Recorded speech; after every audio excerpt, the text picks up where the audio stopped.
Dr. Montagnani, I would like to talk to you about hyperthermia. What has been your experience with it? Okay, I came to the knowledge of hyperthermia a few years ago. I was working in Siena on a protocol involving an hyperthermic perfusion of pleural mesothelioma. I was fascinated about this treatment approach, so we keep in touch with Professor Fiorentini, who is one of the Italian leaders of hyperthermia, and began training here in the Empoli institution. Here I helped him in performing external capacitive hyperthermia, which involved the generation of high temperature in a specified region of the body to treat liver, lung, and other kind of metastases.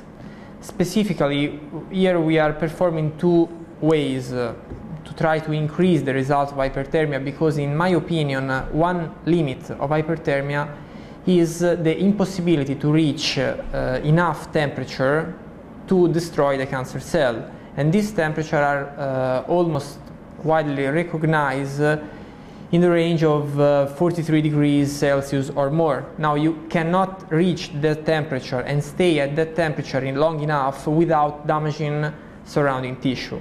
And the specificity to selectively hit the cancer without hitting the surrounding tissue has not been developed. It's not technically possible. There are some ways to theoretically reach it, and one of these ways is by delivering nanoparticles, magnetic nanoparticles. This kind of approach based on basically these nanoparticles are small compounds, spheric compounds of about some nanometers in diameter that can be covered with some biological molecules like polyethylene glycol, albumin, and others. They can be rendered stealth, so they can circulate long enough in the plasma and can accumulate selectively in the cancer lesions.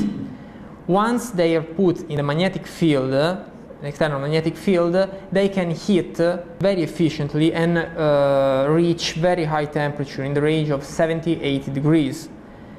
Now it is technically possible to reach in the cancer lesions enough concentration of these nanoparticles, and we are performing preclinical studies and we hope to get to the clinical level in the next years. And this is the first kind of research that we are doing here.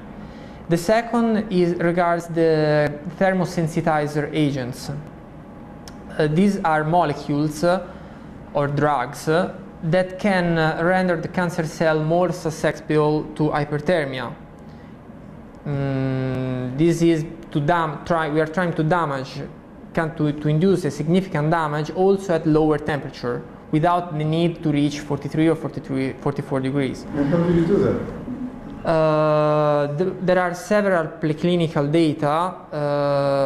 Basically involves the administration of low chemotherapeutic doses like cyclophosphamide, or we are investigating the possibility to induce that with proteasome inhibition. Proteasome is a complex molecular machinery of cancer cell, and there are published studies that show that if cancer cells have this proteasome inhibited, they are more susceptible to the killing of hyperthermia. One agent that we have tested is the sulfiram, that is a drug used to treat alcoholism, recently showed proteasome inhibitory activity, very strong proteasome inhibitory activities. So we have performed a phase 1 trial that I showed the results in the STM meeting, and we saw that the administration is feasible, is safe, and it seems to be a synergy between hyperthermia and the administration of the sulfiram, although we cannot say this because we did not perform a trial testing the efficacy, we are just testing the safety. Now we have demonstrated the safety and we are moving toward the efficacy. You said at the beginning, when you came across hyperthermia, you were fascinated by this treatment. Because there are a lot of, hyperthermia 40 degree, 41 degree is a completely different universe. Cancer cells and biological mechanisms at 41, 42 degrees are completely different than 37 degree. So I think that it is a very understudied treatment modality that would deserve more attention. Another thing is that it is extremely safe. If you stay in the range of 42 degrees and do not exceed it, you virtually have no side effects and an empowerment of the activity of many chemotherapeutic drugs. There are clinical trials, phase 3 clinical trials that demonstrate an increase in local control, an increase of response, and also an increase in survival, mainly in cervical carcinoma and soft tissue sarcoma.